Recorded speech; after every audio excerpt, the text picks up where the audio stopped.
And I, from there, transitioned to another program that was U.S. Army, and it was a big operation. We set up what's called the National Training Center in Doha, Kuwait. A national training center is basically where the military, the Army, Marines, and all that go out in the middle of the desert and practice war games. So there are two in the military, one in Kuwait and one in Fort Irwin in the desert in California. And those are basically two places where we do desert training and things like that. That operation, I was remanded to doing my other portion of what I learned in life. I basically was overseeing the ATPE, automated data processing equipment, that included the maintenance and repair of military computers, civilian computers, and also the software development portion of the house for the entire operation. So we had a big base with over 2,000 people living there, and we were supporting the military units and running their systems for them. That was my job, but the project there, we did everything. Base operation and support. We were in every part of the operation. We were running security for the base. We were running maintenance on their tanks, dining facilities. We were doing everything for them. Basically, the warfighter would come out there to practice, use the equipment, go out in the desert, learn how to fight, and they come back in. We take care of their equipment, repair the damage, do regular maintenance and support, and then put the equipment back in for future operations. So that's what they did, and their cycles. And during that time, of course, we had two different missions that were going on, primarily Somalia, and then what was happening in Bosnia. Yeah. Well, Somalia was operated, another company was doing it. It had nothing to do with the company I was working for. However, my vice president that used to work for contracts wanted to expand our company internationally. The interesting thing is, when I first came to Kuwait, I was under a project with the Aerospace Operations Division, which was based in Fort Worth, Texas. Then they moved me on another contract back to our Virginia operation. So I was working what was called Dime International. And then my boss that was in Fort Worth decided, hey, we want to expand internationally, but we're going to do it this way. When I started with the company was making about $89 million a year. When I left the company, we were making $4 billion a year. And I started on the ground of developing that company. So our first mission was working with the United Nations. And I was transferred from Kuwait to Croatia in 1993. My job basically was seeing contracts, finance, personnel. I was the guy that was running the business end. And of course, they brought in the retired military guy to be the guy in charge. So I moved out there, and in 1993, I visited Bosnia, Sarajevo, went all over the place. and I've seen the destruction. I've seen what was going on. And so stayed there for 93, and about 1994, it's funny, June of 1994, I came out of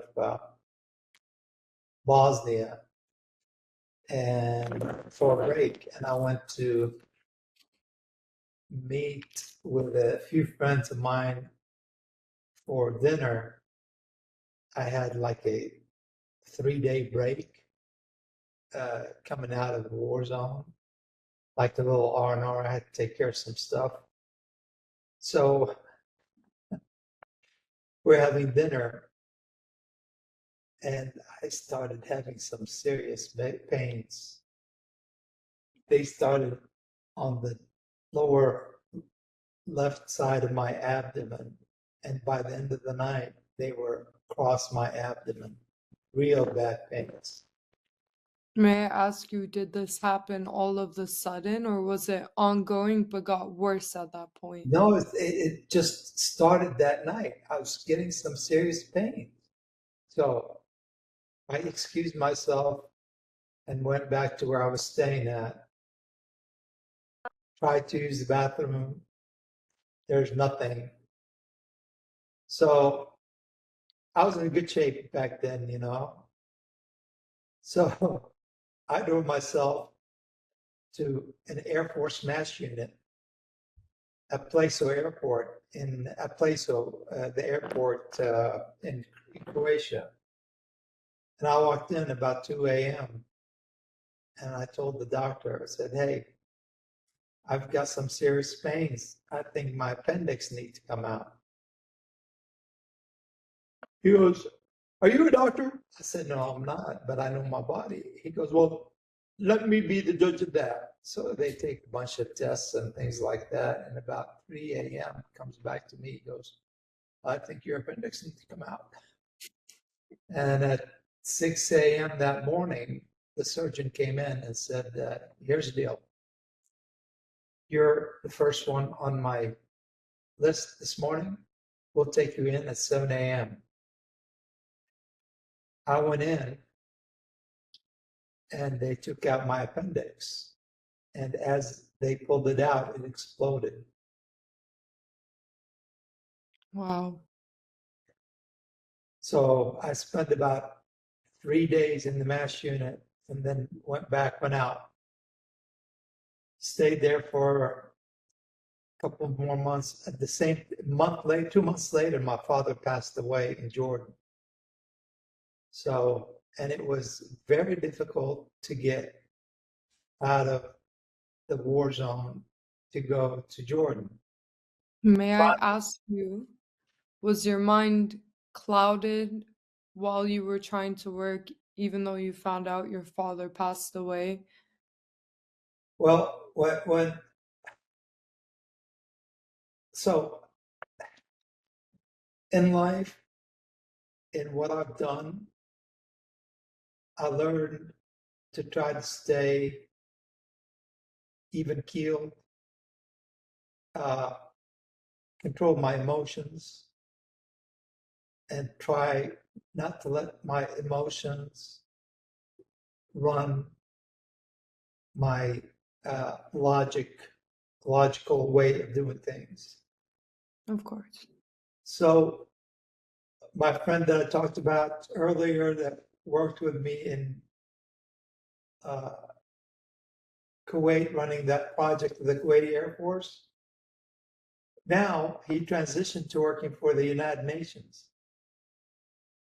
in air operations. So anyway, he knew of what happened to me.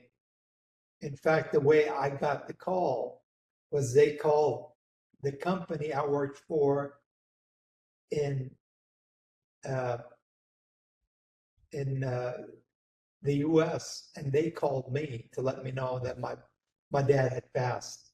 Okay, so I let my friend know, and a couple of days prior to me coming up there, there was a helicopter accident where a helicopter was taxiing, and it had real long blades, and one of the rotor blades hit a building, so the entire helicopter twisted, and they had to transport it back to civilization to get it fixed. So they sent out a big Russian aircraft, and that's what they put the helicopter on. And my friend was able to put me on that Russian aircraft and fly from Bosnia, from from Croatia, okay, to Amsterdam. Yeah, I got my luggage, and I already arranged for a ticket. I bought a ticket from Amsterdam to Jordan, and from Jordan back to Croatia. It took me about 11 hours to get there. I made it to Jordan late at night. My dad has already been buried. They had his burial because he passed away from a car accident. He was diabetic. The gear shift went into his stomach that hit his liver and some other things, and they couldn't stop the bleeding. And then his face hit the steering wheel, and just, they didn't want us to see it. So we buried him. They buried him. I arrived there late. I stayed for 3 days because that's all I had. And I came back to Bosnia. And then from there, in September of that year, the US decided to invade Haiti. And the company I worked for bid a contract with the Department of State. And that was the first mission that the US had police officers internationally. Okay. Most countries have a national police. Okay. So what happened is a national police, they can send a police force from that nation. However, the US, the only national quote unquote police is the FBI. The FBI don't do regular police work. So that's why each state has their own police force, and you have like state police, then each county will have their own police force. So it's a little different than other countries. The US wanted to be able to provide police officers on behalf of the US to serve with the United Nations. So we were invading Haiti. Prior to the invasion, they put a solicitation out. My company wanted to provide police officers in Haiti. The problem at that point in time, the UN was not ready to set up operations in Haiti. So the US government did the contract, and we were basically running it. 20 other countries signed up to join us. So we invaded Haiti. I was on the very first civilian airplane to Haiti.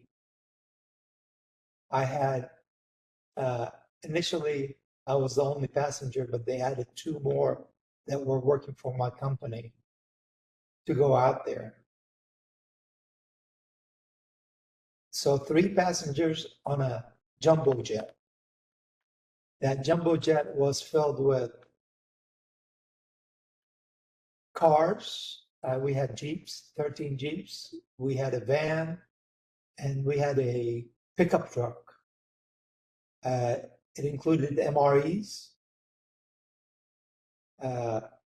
personal protection gear, some water, and some equipment that we needed to operate, such as generators and things like that.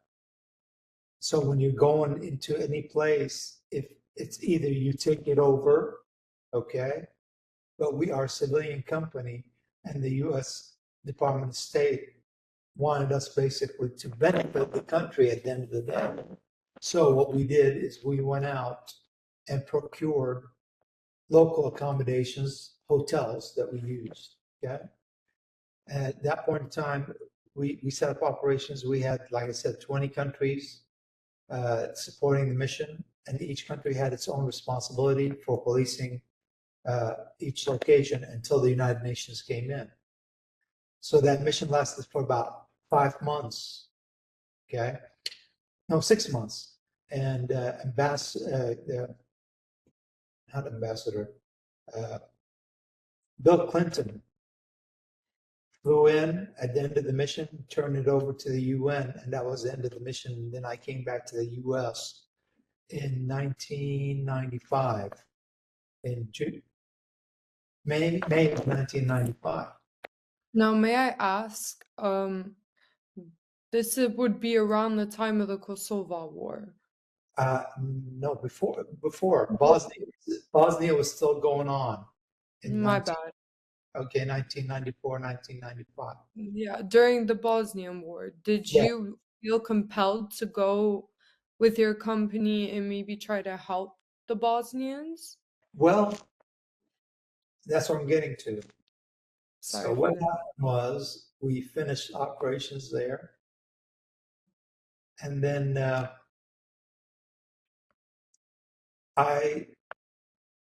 they sent me back to Bosnia to still help the mission that we had out there because it expanded. We had other operations, but at the same time, in 1995, the U.S. had nobody in Bosnia. Okay. In the process, one of the things that we were doing is more of a marketing effort, trying to expand our operations and try to help the country. And so in 1995, around October timeframe, okay, they pulled me out of Bosnia to come and brief one of the undersecretaries of state. So they have the Secretary of State, and then they have different operations, and each operation is covered by an undersecretary.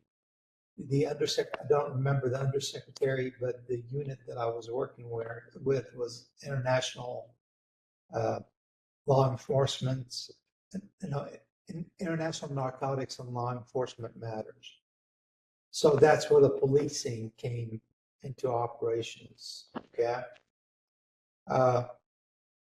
And since I had the experience of working with the police and running operations in Haiti, they wanted my perspective in comparison to what I thought we needed to do for Bosnia, since I was the only U.S. asset that has traveled and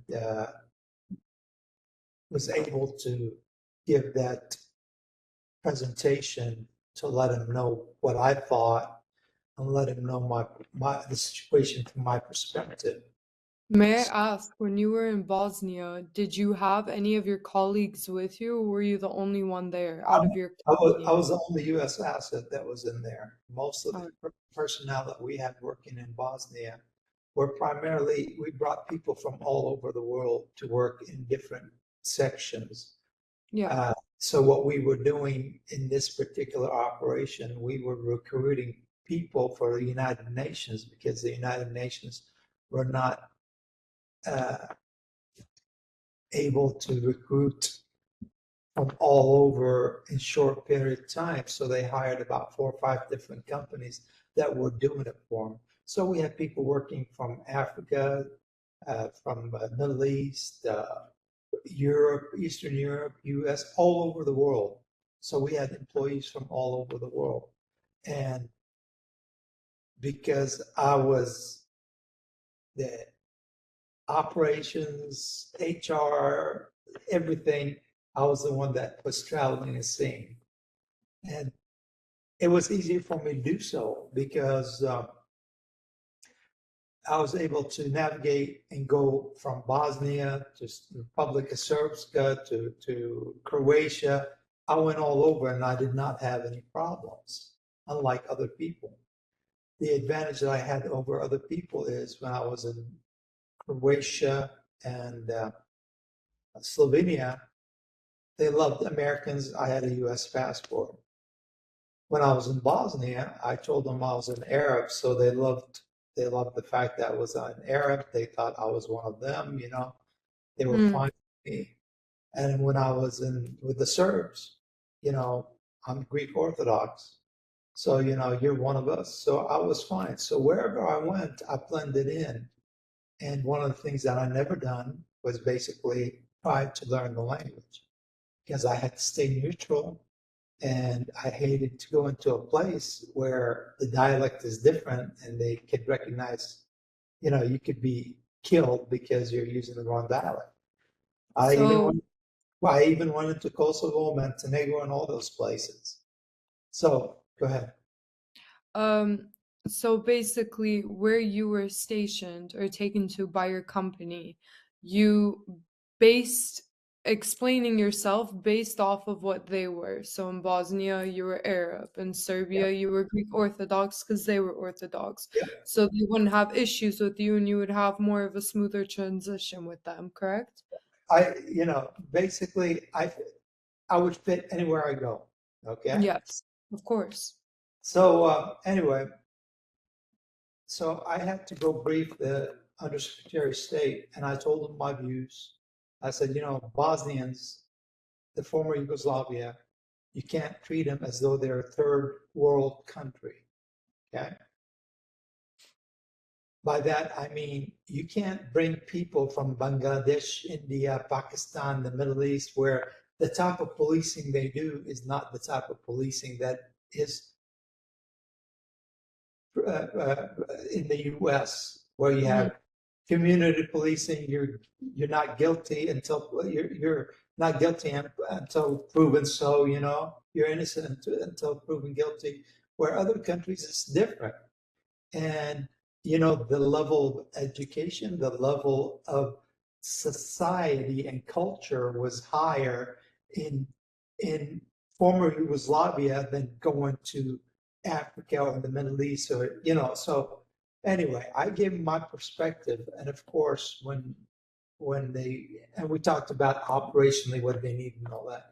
But when they finally negotiated with the UN said, "No, we've been doing this for 50 years and it's been working just fine." So, you know, the UN brought in all the other countries because, you know, because that's the way they're doing it. But in reality, you know, the level of education, the culture is a lot higher than what was the UN providing by bringing these other people in. Okay. Uh, so after that happened, I was sent back to Bosnia, believe it or not, and I started working on contracts for the U.S. There was U.S. governmental operations that coming up, so I bid a couple of contracts down there, and we won them. Okay, supporting the U.S. military in 1995 at the U.S. Embassy. So in 1996, the U.S. military and NATO started coming in to that area. Okay. And we bid contracts there, we won them, okay? And then in 1996, I was called back to back to the US. This time they wanted me to work on developing a bid for providing police for Bosnia. So we did our first police mission in Haiti. And now the US government will come back to us because we're the only company that had that know-how. So I bid the contract, we won it, and I was picked to run it. Yeah. it was an unarmed mission. We went to Croatia. I went to New York. In New York, I briefed the people, the first group, and then I flew ahead of them to go to Croatia, set up operations to welcome them and things like that, because I was the go-between the United Nations and the US government. So I went to Croatia, and I was in Croatia. While I was there, I got what's called a staph infection. You know what staph infection is, right? Of course. So I got a staph infection in my right ankle. Yeah. I couldn't walk. I went to the US Navy doctor there. He drained it for me. And he said, son, I recommend that you medevac yourself back to the US. So we had to jump through hoops. We were able to get somebody to cover for me. Yeah. We brought in a guy that was in charge of our police in Haiti to cover for me for a short period of time. May I ask why the Navy medical doctor told you to go back to the US? Because he was not sure of the medical facilities in the area, and he wanted the best medical attention that I could get. Okay. Of course. At that point in time, he wasn't in country that long, so he didn't know what the hell was going on. Mm. So they sent me back to the US. I went back to the US. This guy came and took over for me. That only lasted for maybe 2-3 weeks. And then they brought somebody else to take over for me for that mission. The gentleman, Mr. Paul Carter. So he became the police guy in Bosnia. He took over there. Came back to the US. I spent about a week in the hospital, came out, everything was fine. Then I started working on other projects that we won. And then they sent me back to Bosnia to run that project with the United Nations and also to oversee the financial and contractual operations for all the projects that we had in the area. Okay. I did that till about 1990, from 96 till the August of 97. At which point they sent me back. They wanted me to go to Haiti to run the police program in Haiti. So I went to Haiti and I was in charge of the US police officers in Haiti. Did that for about a year. In between all that, they asked me to go down to Angola to work on some issues and clean up operations there. And I spent about a month and a half in Angola. And I was, we had, it was an interesting trip. We almost came face to face with a lion. That's why I say it's an interesting trip.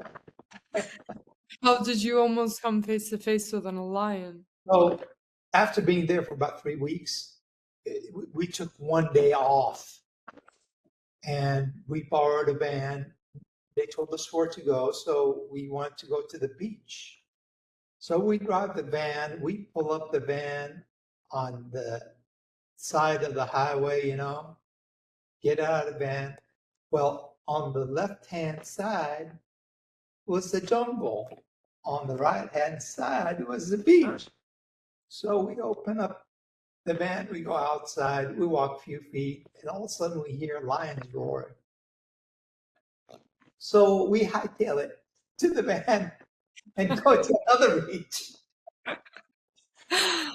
That was more closer to the city and all that, and it was a beautiful beach, we had a good time in this thing.